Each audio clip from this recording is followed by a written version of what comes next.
It's 2018. Minecraft is the main sponsor of the World Cup. Under Armour is still releasing colorways of a soccer cleat with a zipper on it, and people are outraged about the size and position of a Nike swoosh on a pair of Mercurials that they're probably gonna buy anyways. What a time to be alive.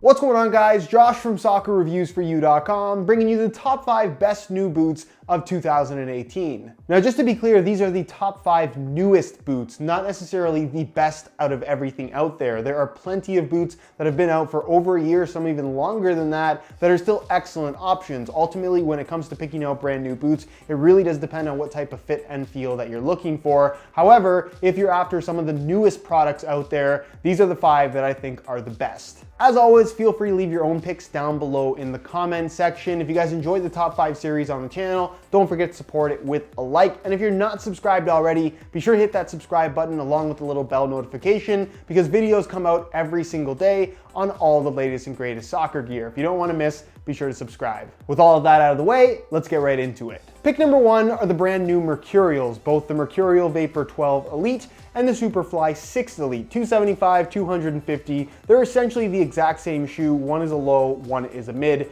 Take your pick on what your preference is. But what I really like about these brand new Mercurials, while they've launched to quite a bit of controversy, first people didn't really like the look of the small Nike swoosh on the front, then they complained about the split sole, a couple pros slipped in a couple games, automatically people assumed the traction was worse. It is not, the stud pattern is the same, and despite looking a lot different, the overall construction of the sole plate is more or less identical to what we had from the previous generation in regards to how it feels as well as performs. If anything, this is actually slightly more solid than what we got from the solid outside sole plate on the Vapor 11 and Superfly 5. However, what I really like about these brand new Mercurials is this new 360-degree fly knit upper, which honestly feels like an evolution of what we got from the limited edition fly knit Ultra that came out in a couple different colors. Those were extremely well received. I thought they were excellent. These are that much better. Out of any Mercurial that I've ever worn, either a Vapor or a Superfly, these are by far the most comfortable and they feel the most natural on your feet as well. But at the same time, because it is a fly knit material, which historically for me with Mercurials have always had a little bit of a padded sensation, these are as thin as any Mercurials that we've ever had.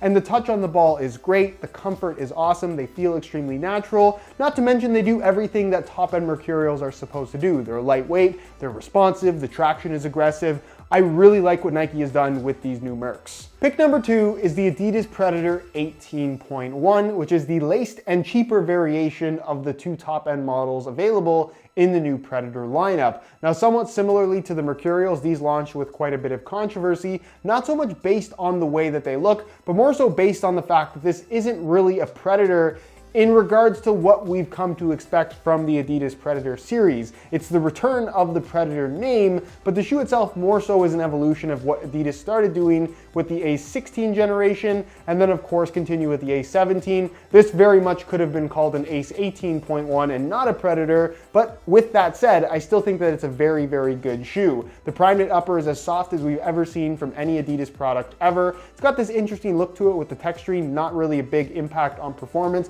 but I do think it feels really good and offers a nice touch on the ball. It's thin with that slight bit of padding to it. The lacing system over the laceless version is very much a preference thing, but I think in terms of getting a quality fit, better lockdown, as well as just better performance out of the shoe from a responsive standpoint, I think the lace variation is the way to go. Not to mention it's also a heck of a lot cheaper at $225 for the 18.1 versus $300 for the 18 Plus. And I just think it's a really good overall shoe. Does it relate to the older Predators that we've had in the past? Absolutely not. But if you want a knitted boot on offer from the Adidas brand, I think that this is by far your best option and by far the best knitted boot that we've ever seen come out of Adidas. Pick number 3 is the Under Armour Magnetico Pro. And Under Armour is one of those brands that I have praised on this channel and I have trashed them as well. And I think their main issue in terms of building a reputation in the soccer cleat world is that they never have 2 good products at the same time. They'll have something really good like the Magnetico Pro, and then on the other side they have the Spotlight 2.0, which is the zipper boot that I don't think anybody looks at and says that is the boot that I want to buy over everything else out there. So because of that shoe kind of being almost a bit of a joke, it kind of hurts the reputation of the brand as a whole. However, the Magnetico Pro, I think is absolutely fantastic. If you're looking for the ultimate in barefoot feel, I know a lot of people automatically think Mercurial. I think that myself, and historically, that's been the go-to line if you want something super thin. But honestly, I don't think we've ever seen anything as thin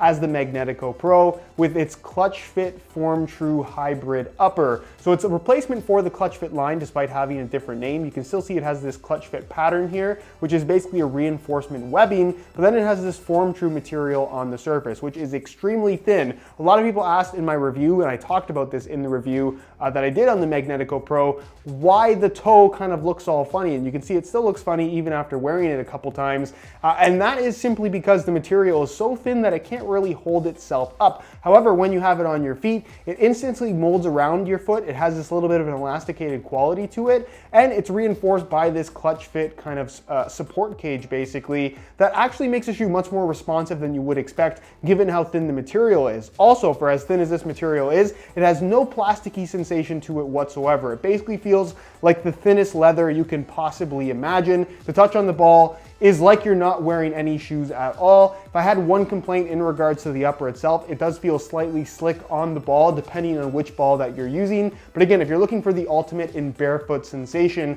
this is definitely your best option on the market right now. They're thinner than any Mercurial that Nike has ever put out. And again, if you're looking for something different, this is the different shoe that you should go for. What was that? Pick number 4 is the Puma Net Fit 18.1, arguably the most unique boot on the market right now because of its net fit system. So essentially what's happening here, and a lot of people seem to be confused by this, you have a fully knitted upper here in the form of the Puma Future 18.1. Obviously the collar is their Evo knit material, fully elasticated, but that knitted material runs throughout the entire upper as well. It's just more structured. There's an internal liner, there's a fuse layer on top, and then on top of that, you're gonna find their net fit system, which is basically like a webbing that runs throughout the entirety of the shoe on both the lateral and medial side, where every single hole within that netting system, you can string the laces through, creating your own custom lacing system. Now, this might seem like a very gimmicky thing. I totally understand that. I was kind of half expecting that myself, but upon actually trying these out and lacing them up in different ways, this is legitimately the only boot on the market that you can make fit tighter, you can make fit looser, you can make more responsive, you can make less responsive, you can change the way that they legitimately feel on your feet simply by modifying the lacing system in pretty much any way that you'd like. There are no limits to the way you lace these up. It's really an experimentation thing when you get them, figuring out what feels best for you, and then kind of sticking to that once you have them properly adjusted. It's not something that you want to lace them this way if you want to run quicker, or you want to lace them this way if you want more power. Obviously, that just seems unrealistic. But like I said, when it comes to fit, you can legitimately make them fit better to your foot, given that you have them set up properly. And that, to me, is a really cool concept and one that actually does work on this particular boot. So if you have wide feet, you can make them fit wider. If you have narrow feet, you can make them fit more narrow. If you prefer to have a little bit more expansion in the lower part of the upper, you lace them up a little bit higher on both sides. If you want them more responsive, you lace them lower and there's less stretch to the material. It really is an impressive concept that legitimately does work, and I hope that Puma sticks with it because this is something that I definitely think they can build off of, and I hope that people give this shoe a try because Puma, they've been putting out really good products for years. The Evo Power line comes to mind, but it's one of those shoes as well that never really caught on. The Puma Future seems to be doing pretty well at this point,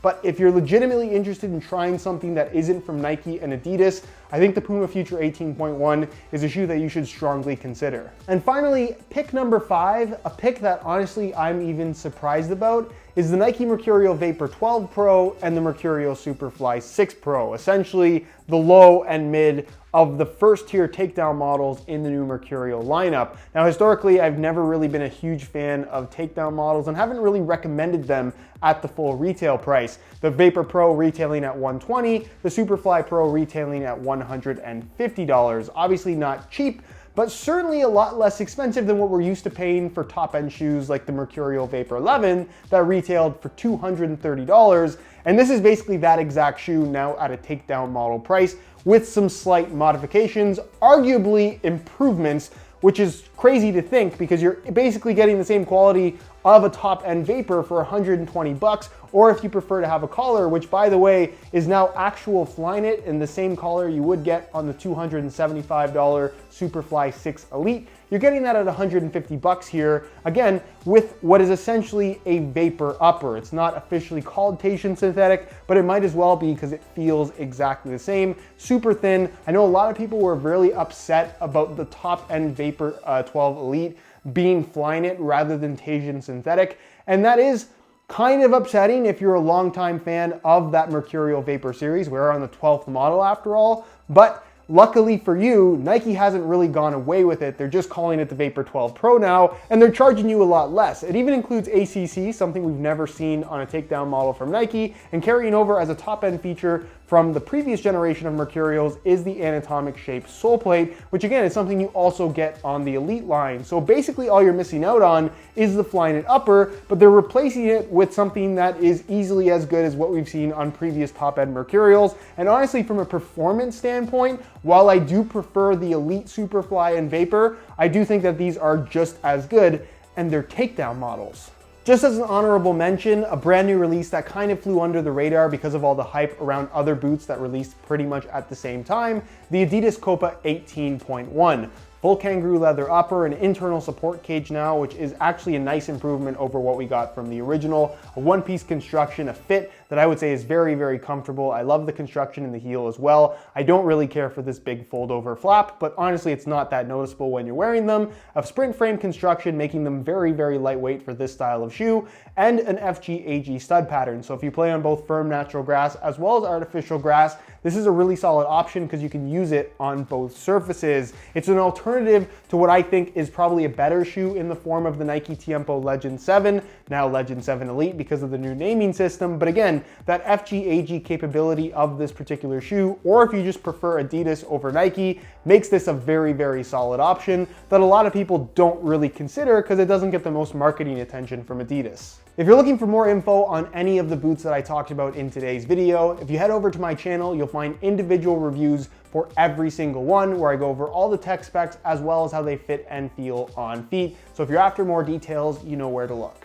Anyways, guys, those are my picks for the top 5 best new releases of the year so far. Keep in mind, it is only early March and it's a World Cup year, so I'm sure we're gonna see a lot more new products as we lead up to the 2018 World Cup, so there's a lot to look forward to. If you enjoyed the video, be sure to support it with a like. If you have any questions of your own or any picks of your own, feel free to leave those down below in the comments, and I'll do my best to get an answer out to you as soon as I possibly can. Subscribe if you haven't already for daily videos on all the latest and greatest soccer gear. You can find all my social media information linked down below in the description as well. And other than that, guys, hope you enjoyed the video, and as always, thanks for watching.